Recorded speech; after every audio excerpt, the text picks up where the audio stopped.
everybody, this is Eve West. Thanks for tuning in to my YouTube channel. This channel is dedicated to promoting a book I wrote. It's called Follow. It's an ebook. You can find it on Amazon.com under the Kindles tab. And my book really focuses on a holistic view of spirituality, looking at it not just from a purely psychological, I would say etheric aspect of ourselves, such as love and creativity and, those conceptual aspects of a human being, but also the earthly, which is the reptilian brain, which you can see, taste, touch, smell, and hear. And in reference to the reptilian brain, it is something that the desire for the reptilian brain is cultivated within our matrix environment, but we are taught to suppress that reptilian aspect of ourselves to push us into what we call the astral realm or heaven in Christian theology, so we can eventually reincarnate back into the matrix system, which is a prison system for the soul.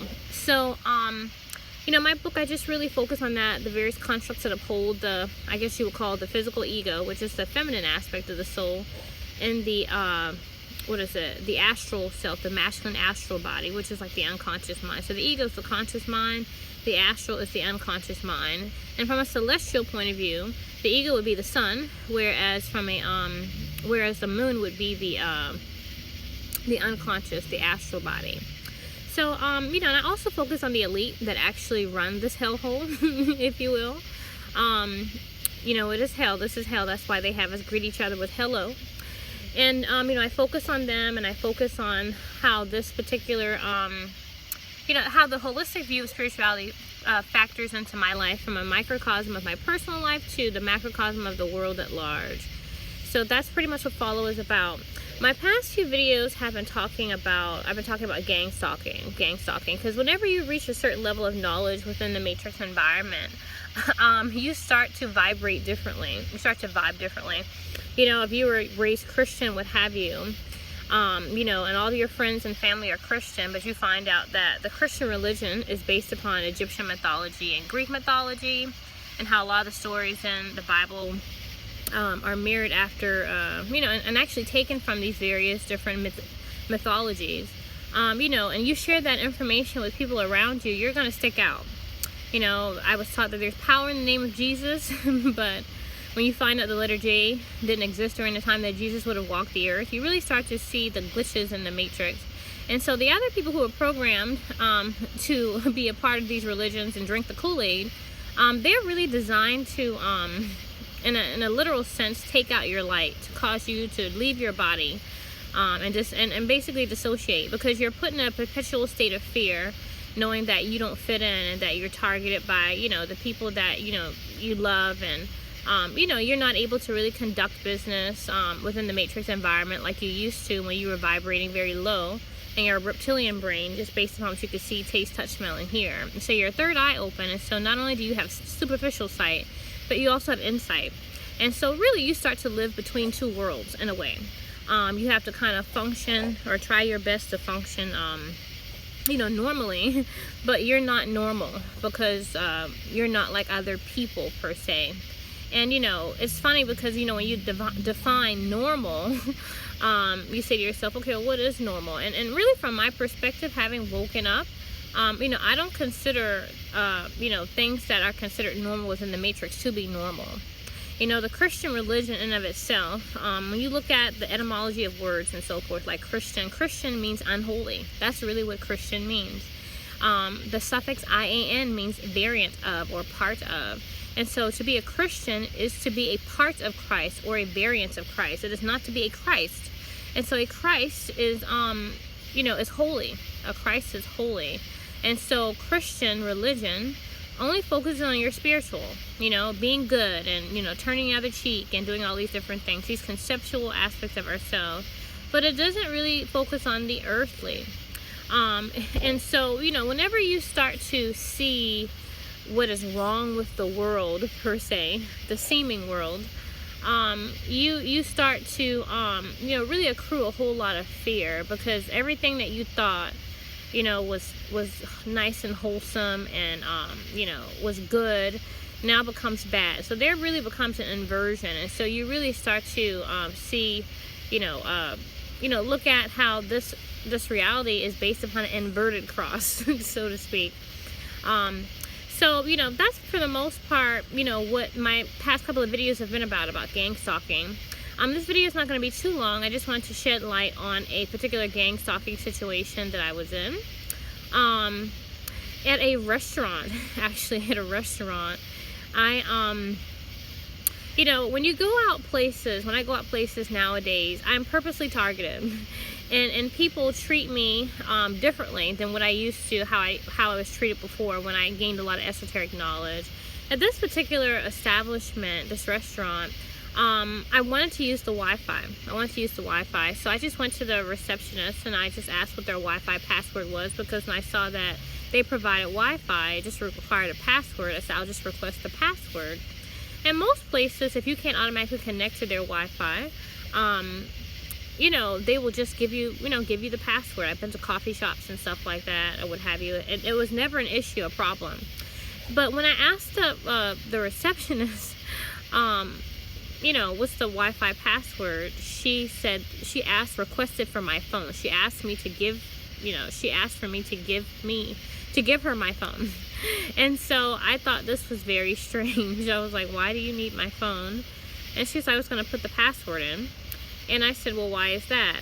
And so she, she got an attitude, really, started to become irritable. I was like, why can't I put the password into your phone?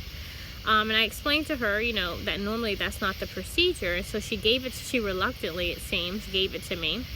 And, so after that experience, I really wanted just to look at the commentary, or give you some commentary behind certain things in this video that really signify what we go through as targeted individuals.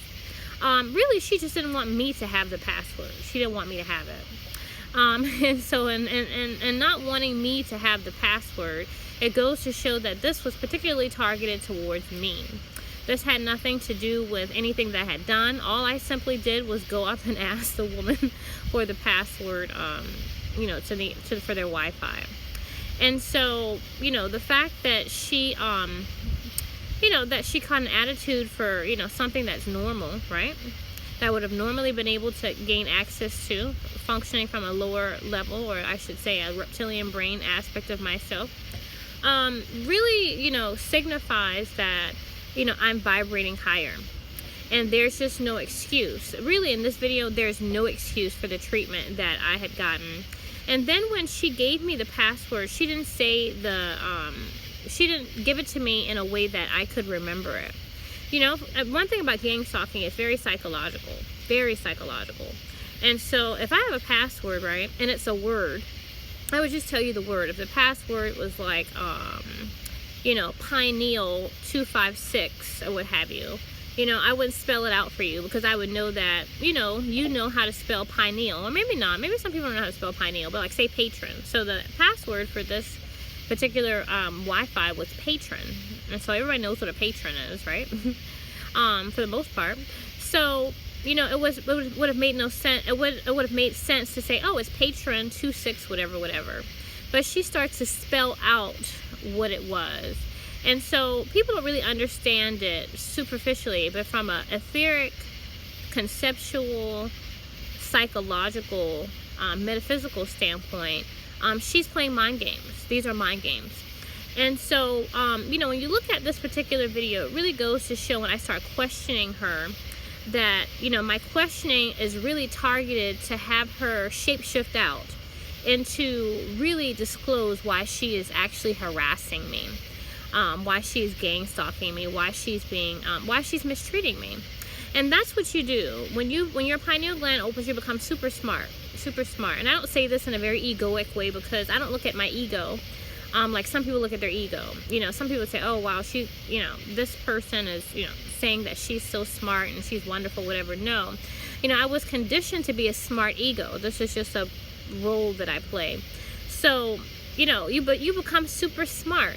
And so when you become super smart and you engage with people, especially when they're trying to target you, you ask questions that really strive to have them hang themselves, So it's kind of like, I remember when I used to work at a school, and a teacher, I used to go to a mentor because I was fairly new on the team at this particular school, and this teacher, she would often talk to me, mentor me about, you know, different situations and things like that. And, you know, many of the other teachers, you know, were all about stabbing you in the back and, you know, making you look bad and, you know, and stuff like that. But one thing she said to me that really stuck with me, she said, be careful the ditch that you dig for me, because you just might fall in that.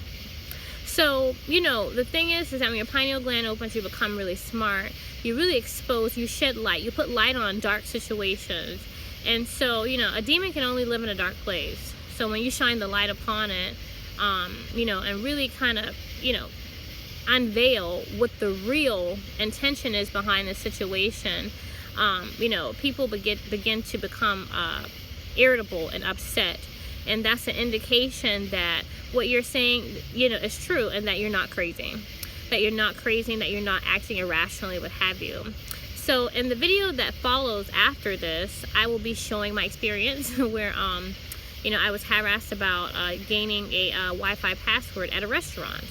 So, you know, if you're interested, like I said, in purchasing Follow to learn more about my life, my experience, and all of these esoteric, you know, metaphysical and physical topics I talk about, you can click the link on the description. All right, thanks guys, and I'll see you in my next video.